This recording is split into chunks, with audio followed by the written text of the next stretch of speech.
I'm Don Dickey, a member of this congregation, and it is my privilege to welcome you here on a day when it's a beautiful weather out and our presenters are here on time.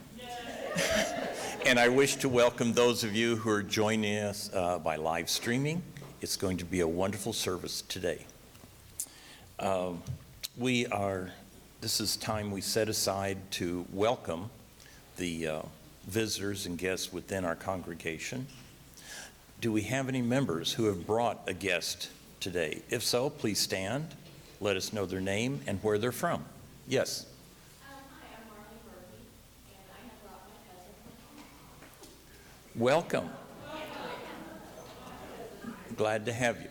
Are there any other members who've brought a guest? Are there any visitors who would feel comfortable standing and letting us know your name? Oh, here we go. This is Jimmy Banner, and I found her at Orgasm. So potential visitors just lying around, you know. Anyone else? Yes, we have a couple here. Hi, my name is Michael. Welcome. Anyone else? Okay. For those of you who are visiting, we are having a lunch after the service. So you go out from the sanctuary and follow the line down to the end. Let the cashier know that you are a visitor. There is no charge. You are truly our guest. And today we want to welcome to our pulpit Barbara Griggs and Tabitha Plant. They are members of the church, and also Kitty Degler from Gaia. So we'll have a very unique service today.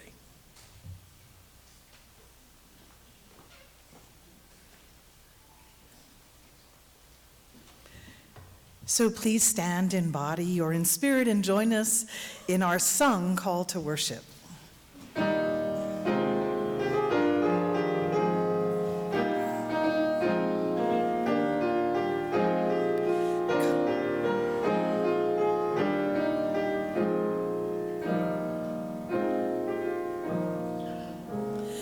Come, come, whoever you are, wanderer, worshiper, lover of living, ours is no caravan of despair. Come, yet again come. Come, whoever you are, wanderer, worshiper, lover of living, ours is no caravan of despair. Come, yet again come.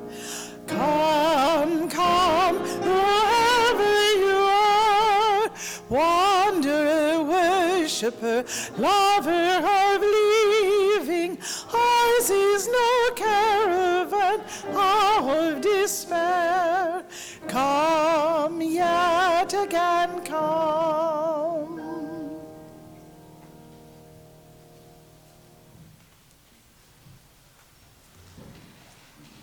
At times, our own light goes out and is rekindled by a spark from another person. Each of us has cause to think with deep gratitude of those who have lighted the flame within us.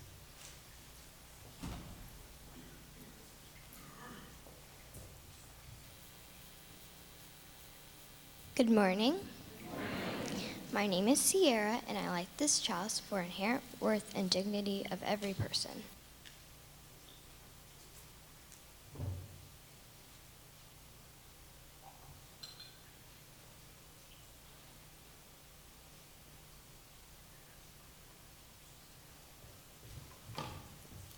Please rise as you are able and join in the covenant as we affirm our basic agreement.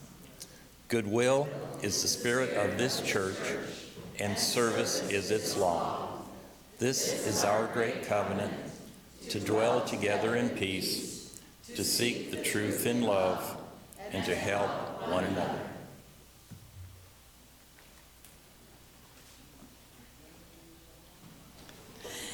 So this morning I'm going to teach you a new song, may be familiar to some of you, and so you may sit, though of course for singing it's always best to stand.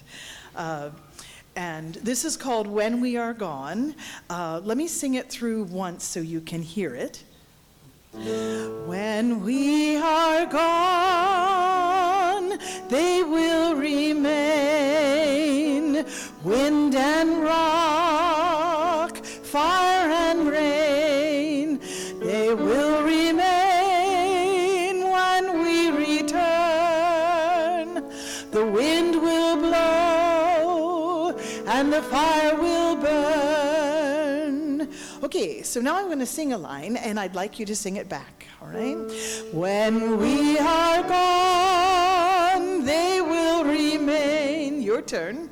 When we are gone, they will remain.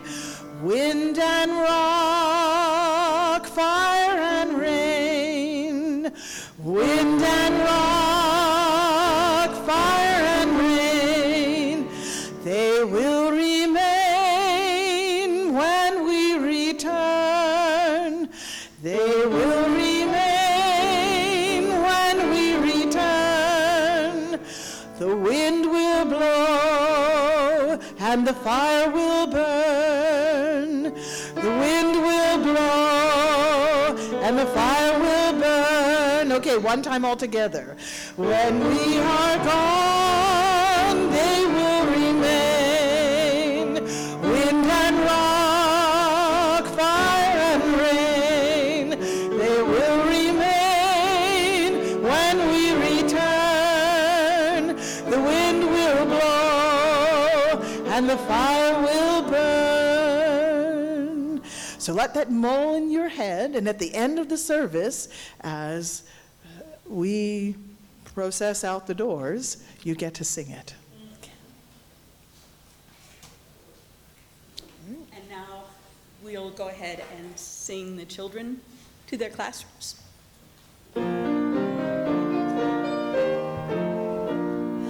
Go now in peace, may love guide all your ways. Beauty is the blessing of your nights and days. Truth on your lips and kindness in your deeds. Faith to follow where the human spirit leads. In the 6th or 7th century before the Common Era, according to the Hebrew Scriptures, the prophet Jeremiah was deeply concerned about the spiritual practices of his community. He anxiously pointed out that the children gather wood, the fathers light the fire, and the women knead the dough and make cakes of bread for the Queen of Heaven. They pour out drink offerings to other gods. Though Jeremiah railed against the practice, the people continued, even after his predictions of harm came true. Then, he says, all the men who knew that their wives were burning incense to other gods, along with all the women who were present, a large assembly, and all the people living in Lower or Upper Egypt, said to Jeremiah, "We will not listen to the message you have spoken to me in the name of the Lord. We will certainly do what we said we would do. We will burn incense to the Queen of Heaven, and will pour out drink offerings to her, just as we and our fathers, our kings, and our officials did in the towns of Judah and in the streets of Jerusalem. At that time, we had plenty of food. We were well off. We suffered no harm. But ever since we stopped burning incense to the Queen of Heaven and pouring out drink offerings to her, we have had nothing and have been perishing by sword and famine." However, we all know how that story ended. The Israelites banned the worship of the Queen of Heaven, and for centuries throughout many parts of the world, worship of any female entity was forbidden and the worst sort of heresy. In 1977, the UUA General Assembly unanimously passed the Women and Religion Resolution, calling on all individual UUs and UU organizations to examine and put aside sexist assumptions, attitudes, and language, to explore and eliminate religious roots of sexism in myths, traditions, and beliefs. The UUA issued a curriculum called Cakes for the Queen of Heaven. Anyone do it? A couple of us. I know others in the congregation have. Which explored what was known about the ways in which a feminine figure had been honored and revered in the ancient world, disrupting and shaking loose many people's understanding of the proper practices of religion. This study led to a cataclysmic change in perspective on self and on religion for a generation of Unitarian and Universalist women. Welcome to an experience of celebrating the divine as female, as male, as genderless, within the context of Unitarian Universalism.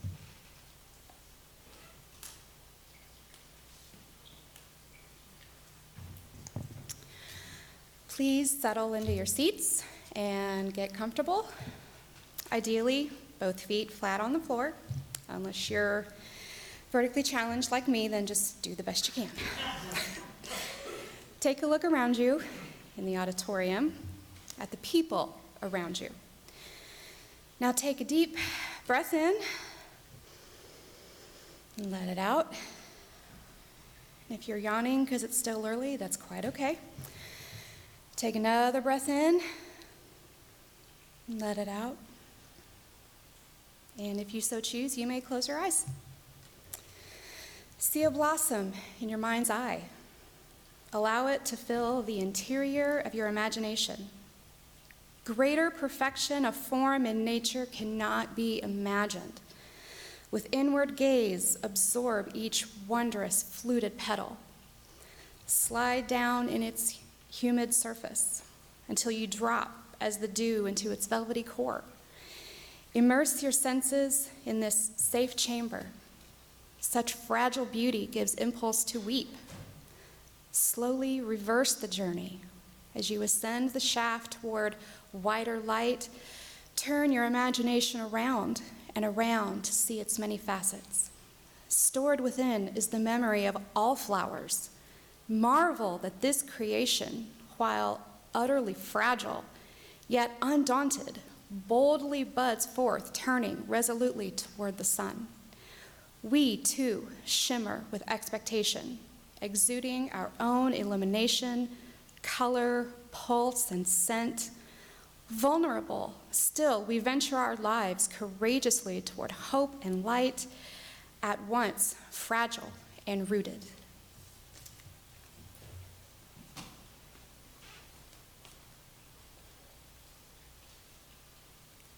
As we go forward, will you please respond with the words in italics on the screen?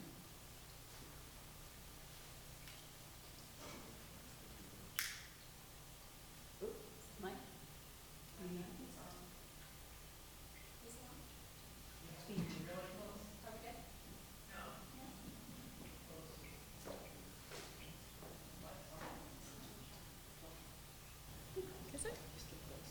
Okay, we good? Oh, sorry.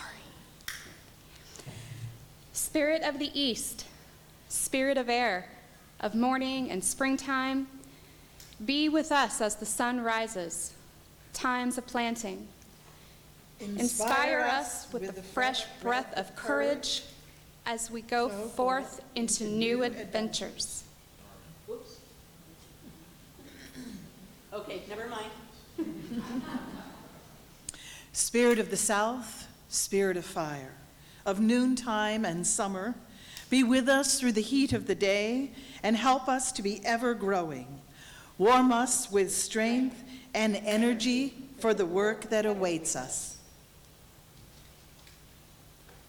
Spirit of the West, spirit of water, of evening and autumn, Be with us as the sun sets and help us enjoy a rich harvest. Flow through us with a cooling, healing quietness and bring us peace. Spirit of the north, spirit of earth, of nighttime and of winter, be with us in the darkness, in the time of gestation. Ground us in the wisdom of the changing seasons as we celebrate the spiring journey of our lives. Blessed be.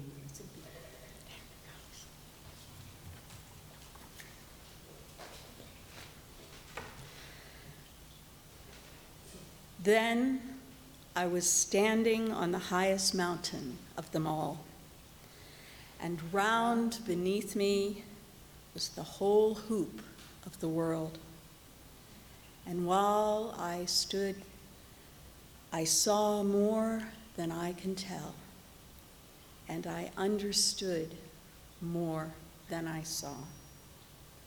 For I was seeing in the sacred manner the shape of all things of the Spirit, and the shapes as they must live together like one being.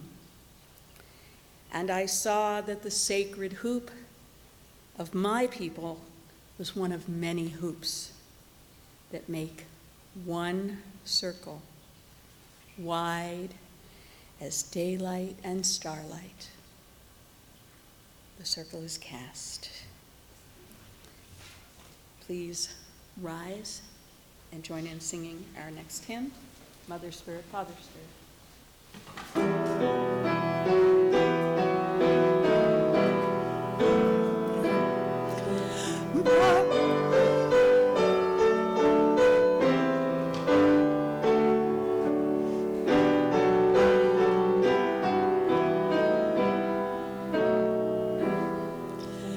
Mother Spirit, Father Spirit, where are you? In the skies or in the forest sounds your cry. What to give you, what to call you, what am I? Many drops are in the ocean, deep and wide. Sunlight bounces off the ripples to the sky. What to give you, what to call you, who am I? I am empty, time flies from me. What is time? Dreams eternal, fears infernal haunt my heart. What to give you, what to call you, oh my God. Mother Spirit, Father Spirit, take our hearts. Take our breath and let our voices sing our parts. Take our hands and let us work to shape our art.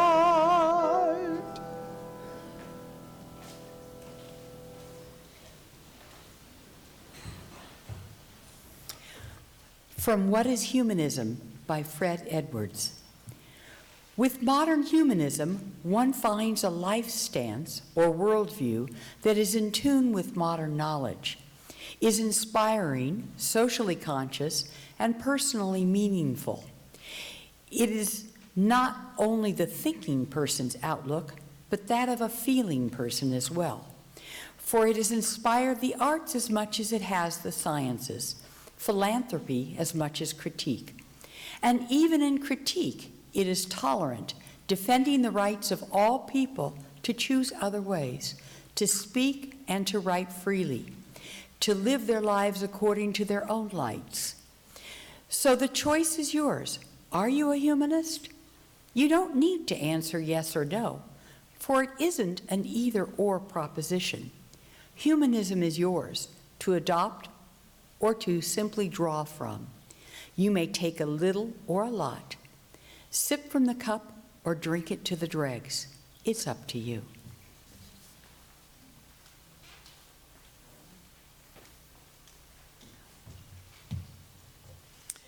What I love about Unitarian Universalism is its progressiveness, its emphasis on social justice, its religious pluralism, and its strong humanist and pagan tradition.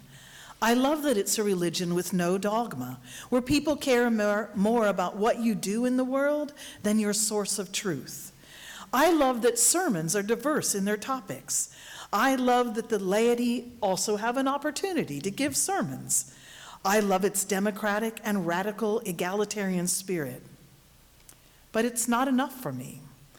Unitarian Universalism appeals to the intellectual parts of me. As an academic who completed a dissertation on in political philosophy, I have a deep-seated need for logical argument and defensible principles. The rational quality of UUism is therefore appeals to me. And yet, I feel like I need more than just rationalism and logically, morally defensible positions. I need wonder. I need mysticism. I need to experience my interconnection and oneness with all things in a deep and personal way. Paganism expresses my deepest values and commitments in a different way. Through ritual, meditation, and symbols, paganism allows me to connect to the earth, the universe, and life in a deep and meaningful way. It links me to other people, to plants and animals, to all of creation. It opens up the space for me for creative, emotional, and intuitive thinking. It's a balance for all the rational analysis I engage in daily. It is the tradition through which I can have profoundly moving experiences of the interconnectedness of all things, instead of intellectual agreement with the interconnectedness of all things. Paganism grounds me in the natural world. Unitarian Universalism grounds me in the human social world. And I am deeply grateful for these two expansive and inclusive traditions. Now, if you will stand as you're able and join in singing Bring Many Names with Kitty and Tabitha.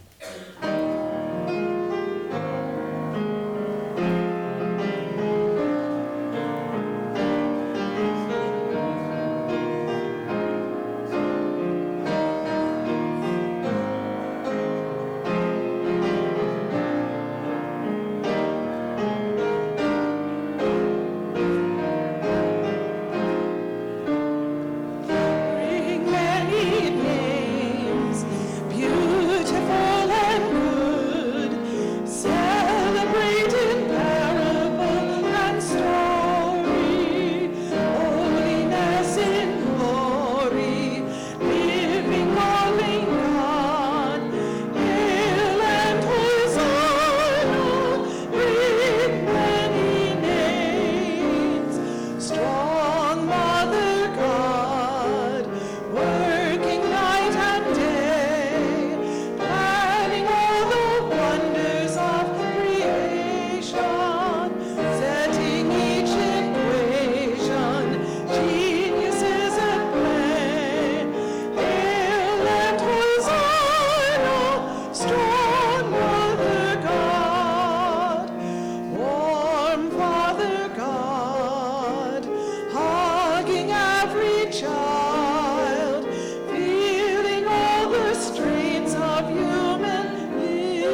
Good morning, sorry.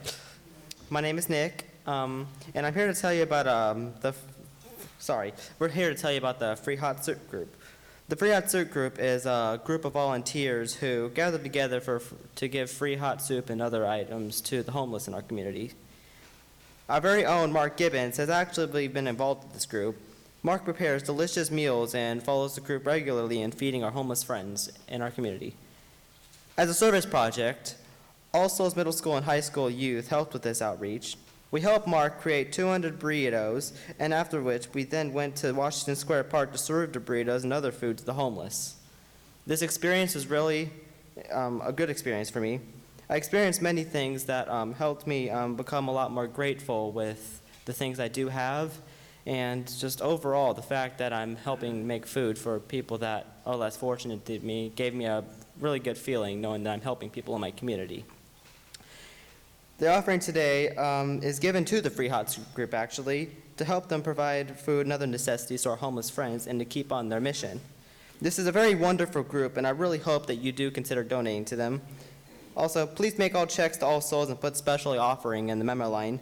Thank you for your generosity, and the offering will now be received.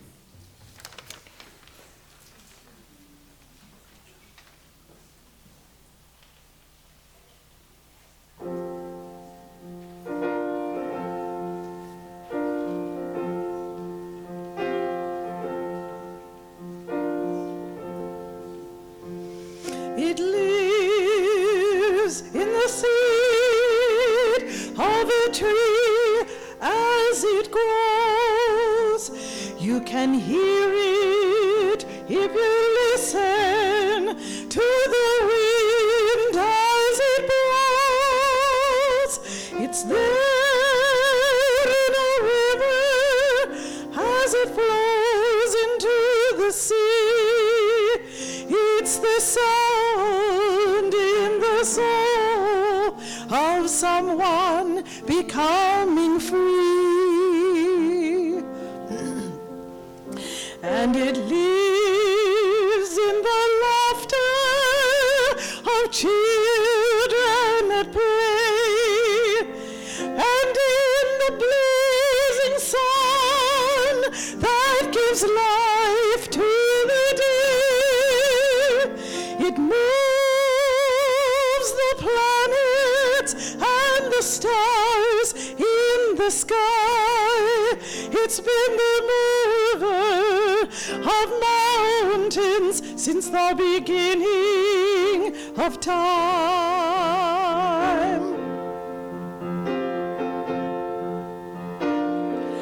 Oh, mystery, you are alive.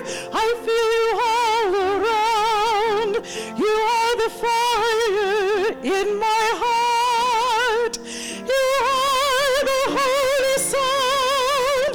You are all of life. It is to you that I sing.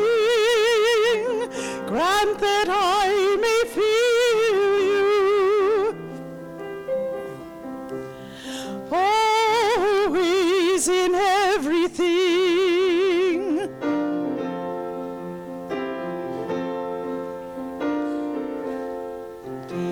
And it lives in the waves as they crash upon the beach. I have seen it in the gods that men have tried to reach. Oh, I feel it in my love that I know we need so much. I know it in your smile, my love, when our hearts do touch. But when I listen deep inside, I feel it most of all, like a moon that's glowing bright, and I listen to your power, and I know you're carrying me. I feel like the tide rushing through the ocean of my heart that's open wide. Oh, mystery, you are alive. I feel you all around. You are the fire in my heart. You are the holy sound. You are all of life. It is to you that I sing. Grant that I may feel you always in everything. Grant that I may feel you always in everything. Oh, grant that I may feel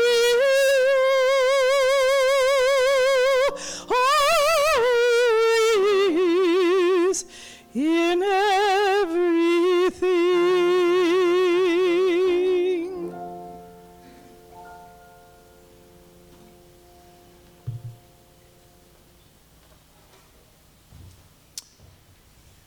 It is worthy of mention that there are many ways in which we can contribute.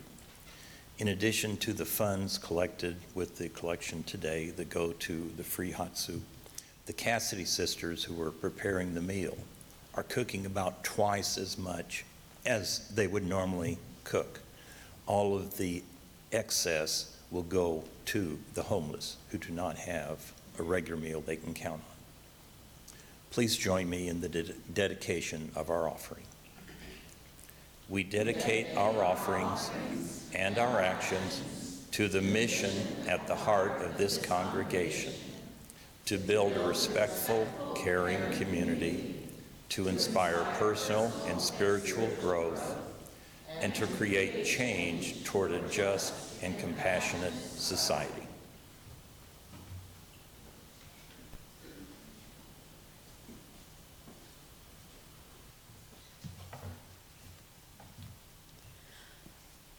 I want to recommend to you a couple of books. This is the original Cakes from the Queen for the Queen of Heaven. It's still around. There's a new curriculum from the UUA about it, in case we want to do something. This is an amazing in-depth study of the Hebrew goddess, the Queen of Heaven.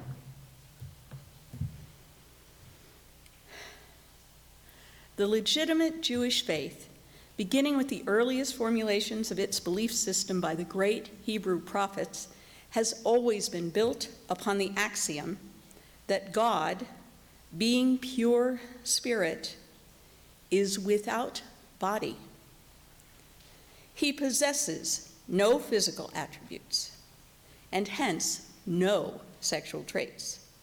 To say that God is either male or female is therefore completely impossible from the viewpoint of traditional Judaism, states the scholar Raphael Patai.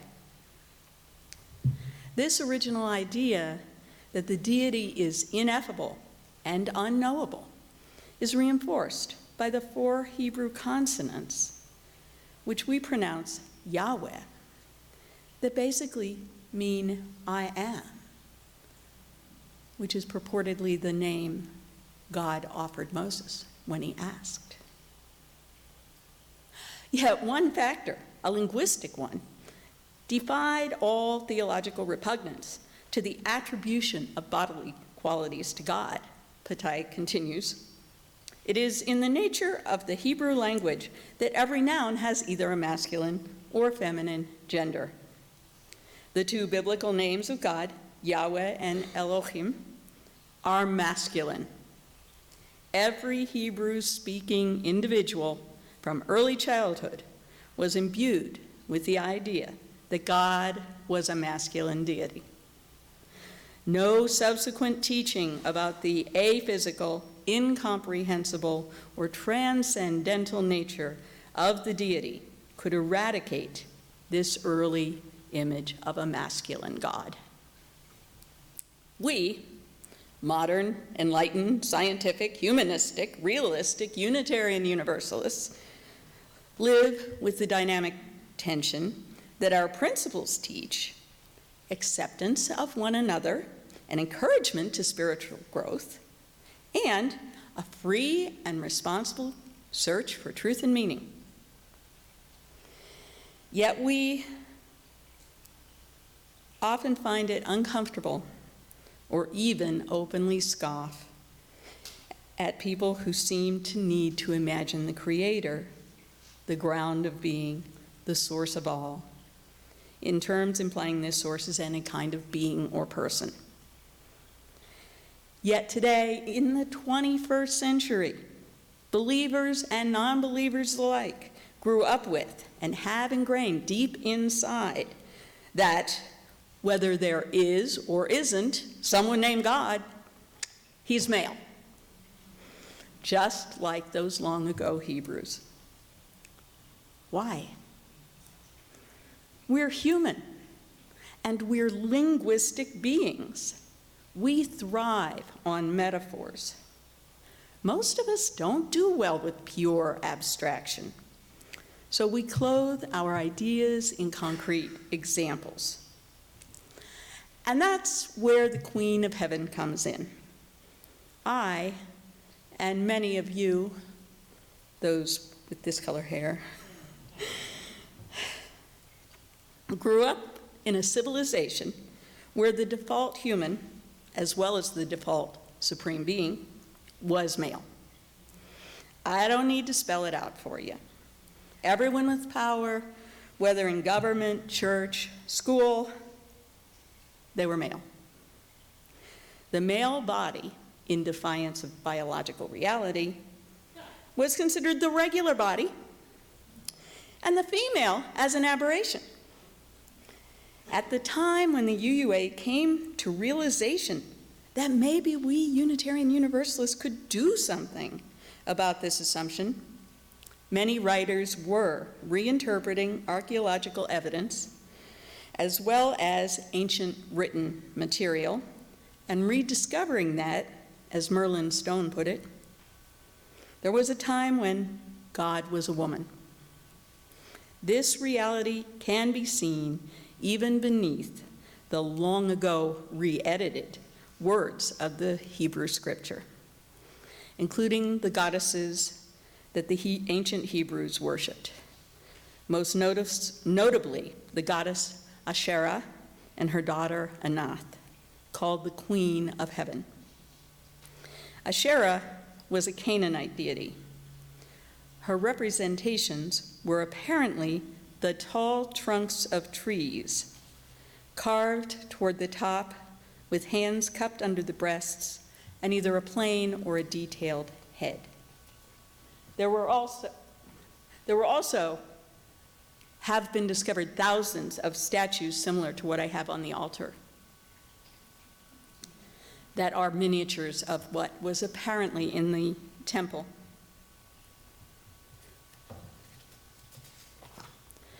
It seems these Asherahs were in many locations, including at one point the central temple in Jerusalem.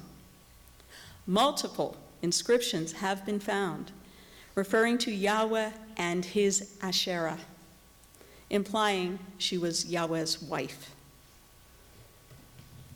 There's a whole book about it. History is, of course, written by the victors. And so, despite more than 17 centuries of evidence of persistent goddess worship in the Jewish scriptures and in archaeological finds, we are left with the false impression that goddess worship was successfully eliminated long before the Common Era.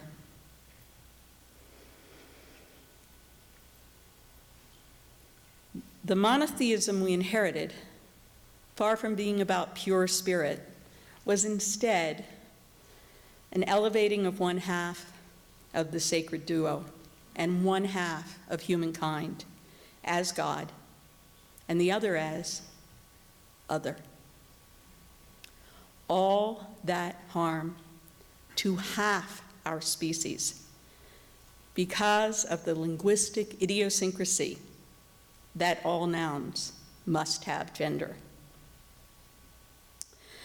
Our sources warn us against idolatries of the mind and spirit. Yet, some of us have need to wrap in images and colors, sounds, shapes, smells, even tastes, those stirrings of the spirit, the deep inner murmur of pure gratitude for the wonder of our existence, the joy of being alive in a real, physical, beautiful world, and our dearest hopes.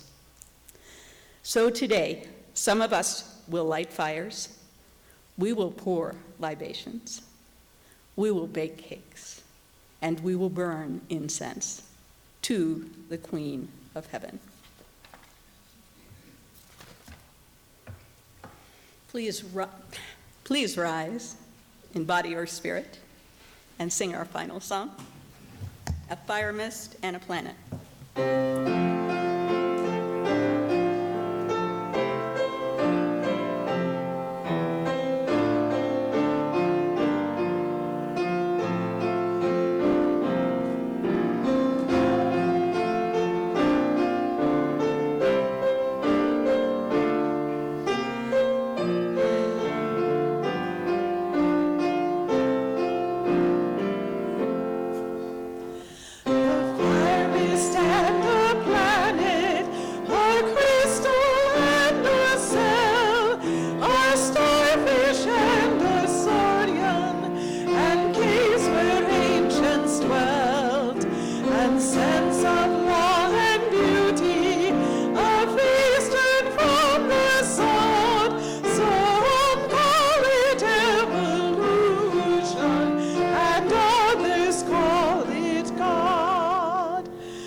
by the earth that is her body, and the grove that is his home, by the air that is her breath, and the music of his song, by the fire of her bright spirit, and the heat of his passion, by the waters of her living womb, and the dew that is his tears.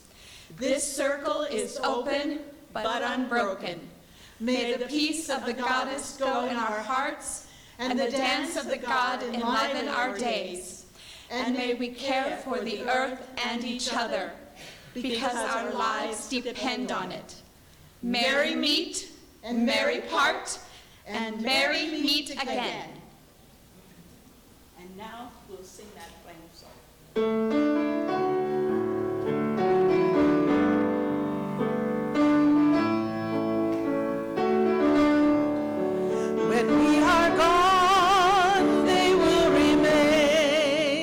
Wind and rock, fire and rain,